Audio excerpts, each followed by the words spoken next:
Welcome back to Cheddar's News Wrap. Facebook is putting its very controversial Instagram Kids plans on hold. The decision comes amid intense backlash from users and lawmakers alike, all concerned about online safety. Facebook saying in a statement that while it still believes building Instagram Kids is the right thing to do, the company will reevaluate the project at a later date. Join us now is Titania Jordan, Chief Parent Officer at Bark and author of Parenting in a Tech World. Titania, thanks a lot for being here. So Instagram Kids was meant to allow users under the age of 13 to access not the regular Instagram that you and I are used to, but sort of a new version of the app. And you've opposed this since day one. Why were you opposed to this from the very beginning? And what is your response to the company unveiling its plans to pause Instagram Kids that was announced this morning? Well, thank you for having me. Yes, I've been opposed to an Instagram or any social media for kids under the age of 13 for a very long time. That's based on data. The data that we see at Bark in monitoring close to 6 million children's social media, text message, and email accounts across the nation, and the rates at which children are experiencing cyberbullying, sexual content, severe mental health issues, self-harm, and the like, online predators, etc. The data shows it is not good for kids. And another point, if they create a kids version of social media for kids 10 to 13, they're not going to want to use it. It's not going to be cool. Like 8-year-olds might want to use it, but social media isn't for 8-year-olds. And the dumbed down version of Instagram Kids or whatever kids for kids in that age bracket, they're not going to want to use it. Let's put up this quote if we have it. This is head of Instagram, Adam Mosseri. He was doing a bit of the full court press, literally press this morning about this, the Today Show and others. He wrote, quote, "While we believe building Instagram Kids is the right thing to do, Instagram and its parent company, Facebook, will reevaluate the project at a later date." Part of the argument that I heard Mosseri make is basically to say, look, a lot of kids under the age of 13, they find a way onto the platform. Otherwise, here, Titania, they misrepresent their age, and then you've got kids that shouldn't be there having full access to the Instagram that you and I are used to. What is your sense here on the justification from the company in terms of still believing, or at least openly saying, that we believe having an Instagram for kids is still the right thing to do? Yeah. Sorry to laugh, but not sorry, because it's not the right thing to do.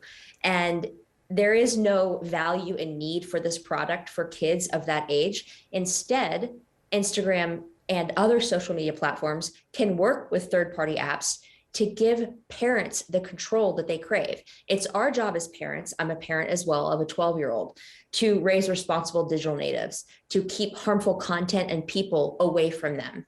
And right now, a lot of social media platforms aren't giving parents that ability. And instead, they're saying they have parental controls, but they're a complete joke. Either the kid can turn them off because they're opt-in, or they just don't work.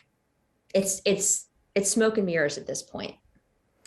Is there anything from the company that you could see yourself supporting specifically for kids in this age range? Yes. If Instagram and TikTok and Snapchat, because it's not just Instagram. I love Instagram as a user of Instagram. If any social media will be open to working with third-party monitoring tools like Bark to give parents the ability to monitor for the dangers and get alerts when their kids access dangers, then kids can safely use social media under parental guidance. Because here's the thing, age 13 is very different for every different child. No kid is ready at the same age as another child. Every kid is different. And so having just a blanket age isn't the right way to go about giving access. Should be up to the parent. Every child develops at a different rate and stage. And, right now they're just not doing it the right way.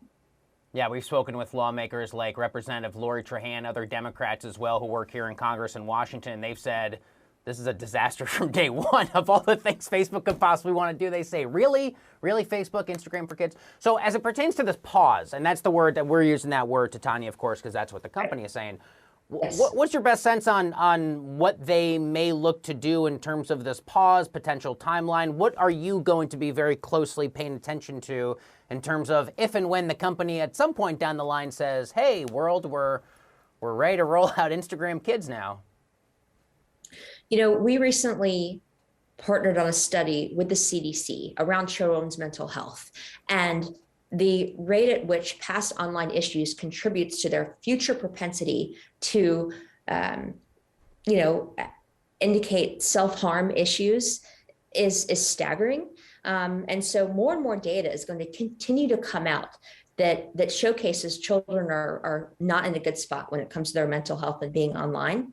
And so I'm going to continue to surface the data we have at BARC, the data with the CDC, the data from other reputable studies and researchers, doctors, et cetera, that show what is good for children and what isn't good for children. And as parents and educators and lawmakers and advocates for this next generation, we have to be vocal about what's right for kids. Because at the end of the day, the social media companies have to respond to and have to answer to shareholders.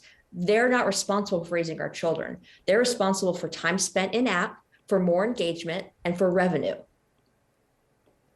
Yeah, and those are the very concerns that members of Congress had told us as well, especially the autoplay features. One video finishes, it rolls right into the other. It increases the amount of time that users, in this case young users, spend on the platform. Before you know it, many, many more minutes went by than you had anticipated when you first opened up Instagram. Titania Jordan, Chief Parent Officer at BARC, also author of Parenting in a Tech World. Titania, thanks a lot for your perspective. It's a really important one, especially for such an important story we will continue to follow here on Cheddar News.